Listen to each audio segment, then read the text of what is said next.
So hello and family, I hope you all are extremely well.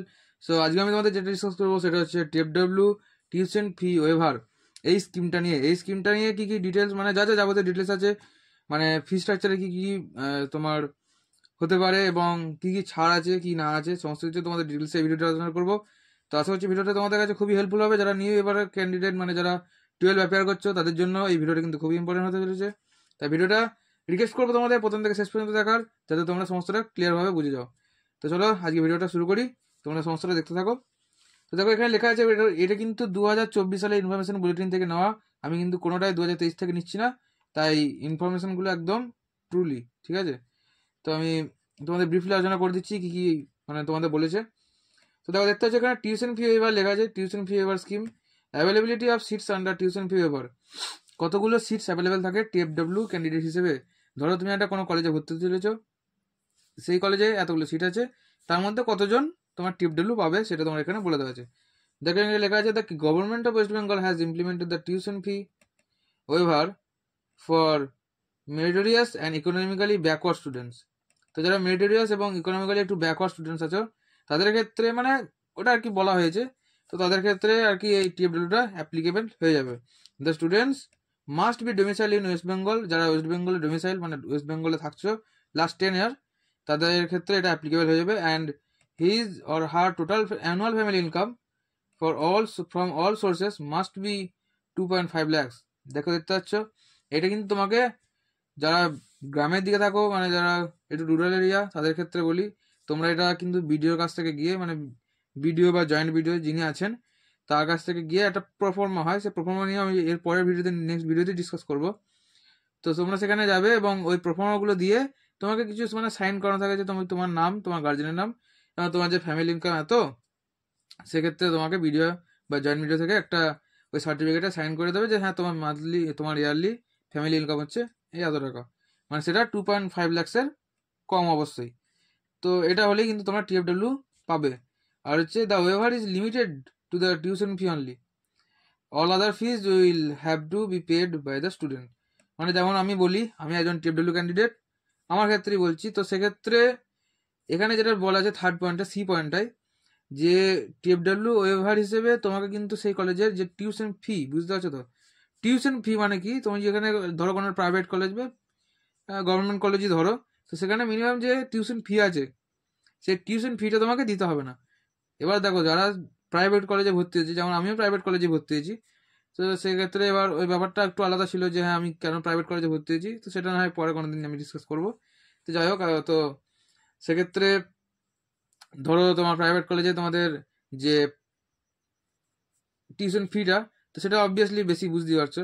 তো সেক্ষেত্রে তোমার যদি টিউশন ফিটা সেক্ষেত্রে না লাগে, তো ইয়ারলি কত টাকা তোমার সেক্ষেত্রে সুবিধা হচ্ছে আশা করছি তোমরা একটুখানি হলেও আন্দাজ করতে পারছো।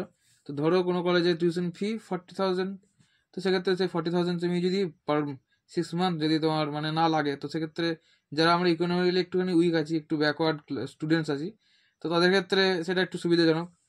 তো এরপর আমি তোমাদের যেটা বলবো সেটা হচ্ছে দেখো submission of income certificate in availing the under the TFW scheme, মানে কি কি সাবমিট করতে হয়।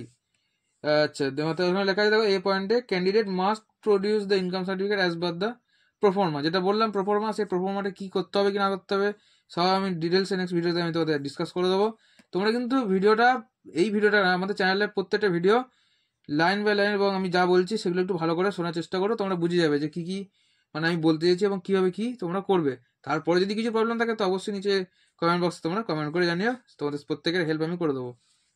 তো দেখো এখানে লেখা আছে অ্যাপেন্ডিক্স 4, তো সেক্ষেত্রে এখন আপাতত স্ট্রাকচারে দিয়েছে, ডাউনলোড করার ওগুলো এখন কিছু দেয়নি, সেগুলো দেওয়ার পরে আমি তোমাদের সেগুলো প্রোভাইড করে দেবো। এবার দেখো লেখা আছে candidate claim such seat must submit the relevant certificate issued by the, মানে কোন কোন অথরিটি দ্বারা যদি এগুলো দেখায় এই সার্টিফিকেটটা তাহলে সেটা অ্যাপ্রুভ হবে। তো ব্লক ডেভেলপমেন্ট অফিসার মানে যেটা বললাম বিডিও, তো সাব ডিভিশনাল অফিসার মানে এসডিও, তো সেক্ষেত্রে যারা মিউনিসিপ্যালিটির আন্ডারে থাকো তারা সেক্ষেত্রে এসডিও কাছ থেকে করে নিতে পারো। তো তারপর যারা গ্রাম বা পঞ্চায়েত আন্ডারে এসব আন্ডারে থাকো তাদের ক্ষেত্রে বিডিও কাছ থেকে গিয়ে সেই সার্টিফিকেটটা তোমরা নিয়ে নিতে পারবে, মানে তোমার সাইন করা একটা সার্টিফিকেট লাগবে। আচ্ছা তো এরপর হচ্ছে, তো এইগুলি হচ্ছে মেন যেটা আমি বলতে চাইলাম। তো তোমাদের তাহলে কি কি লাগছে, একটা ইনকাম সার্টিফিকেট মাস্টলি তোমাদের লাগবে, কি যে তোমার ইনকাম, তোমাদের ফ্যামিলি যে মান্থলি ইনকাম, ইয়ারলি ইনকাম, তো সেটা কিন্তু 2.5 লাখসের কম হতে হবে। এই একটা সার্টিফিকেট তোমাকে কিন্তু ওই বিডিএ বা মানে বিডিও কাছ থেকে নেওয়ার সুবিধা, কারণ গ্রাম পঞ্চায়েত তো সেক্ষেত্রে একটু ধরে রাখো বিডিওর আন্ডার থাকছে, তো সেক্ষেত্রে বিডিও কাছ থেকে নেবে তোমার সেক্ষেত্রে সুবিধা হবে। তো অ্যাট ফার্স্ট গেলো তাহলে তোমাদের যে ইনকাম সার্টিফিকেট সেটা। 2 নম্বর কি হচ্ছে, 2 নম্বর হচ্ছে তোমাদের যে ওই প্রোফর্মাটা আছে, ওই প্রোফর্মাতে তোমাকে সাইন করাতে হবে। আর টিএফডব্লিউ হিসেবে তোমাকে আর একটা প্রোফর্মা নিতে হয়, তুমি এই যে ডোমিসাইল, তো সেগুলো আলাদা। যাই হোক, তোমাদের টিএফডব্লিউ স্কিম নিয়ে আমার এইটুকুই বলার ছিল। তো টিএফডব্লিউ হিসেবে যদি জানতে চাও, অনেকের কোয়েশ্চেন থাকে এবং অনেকে জানেই না যে টিএফডব্লিউ স্কিম কি। তারা পরীক্ষায় যখন অ্যাপ্লিকেশন করে টিএফডব্লিউ দেয় না, টিএফডব্লিউটা নো করে দেয়। তো এটা টিএফডব্লিউ দিয়ে থাকলে কি সুবিধা হবে, তুমি যখন কাউন্সিলিং করতে হবে সেখান থেকে তুমি টিএফডব্লিউ ইয়েস আর নো করলে, তো সেক্ষেত্রে যদি টিএফডব্লিউ ইয়েস করো, তুমি এই সার্টিফিকেটগুলো প্রোভাইড করলে এবং তোমার র্যাঙ্ক ধরে একটু কম হয়েছে, সেক্ষেত্রে তুমি কোনো একটা কলেজে টিএফডব্লিউ যদি পেয়ে যাও, তো সেটা কিন্তু তোমার ফিজ স্ট্রাকচারে মানে অনেকটা হেল্প করবে। তোমার 4 বছরে কোনো বিটেক কোর্স বা করো বা বিফার্ম করো, যাই করো, সেটা কিন্তু তোমাকে অনেকটা হেল্প করবে ইকোনমিক্যালি। তো এই ভিডিওতে এইটুকুই বলা ছিল। এরপরে ভিডিওতে পারফর্মার নিয়ে, পারফর্মার A1 A2, অনেক হয়তো নাম শুনেছো কিন্তু জিনিসটা কি জানো না। তো proforma A1 A2, proforma B, income certificate, যা যা ডকুমেন্ট আছে সমস্ত কিছু আমি ডিসকাস করবো তোমাদের ভিডিওতে। আশা করছি ভিডিওটা তোমাদের হেল্পফুল হয়েছে। তো যদি ভালো লাগে তো অবশ্যই লাইক করো এবং চ্যানেল নতুন হলে চ্যানেলটাকে অবশ্যই সাবস্ক্রাইব করে আমাদের ইনফো ফ্যামিলির সদস্য হয়ে যাও। তো এর নেক্সট ভিডিওগুলো কিন্তু তোমাদের খুবই হেল্পফুল হতে চলেছে, তাই রিকোয়েস্ট করো তোমরা চ্যানেলটাকে সাবস্ক্রাইব করে দাও, কারণ এরকম হেল্পফুল ভিডিও তোমাদের কিন্তু ডেলি আসতে চলেছে চ্যানেলের উপর। তো আজকের জন্য এটুকুই, দেখা হচ্ছে নেক্সট ভিডিওতে, ততক্ষণের জন্য বাই, সকলে ভালো থেকো।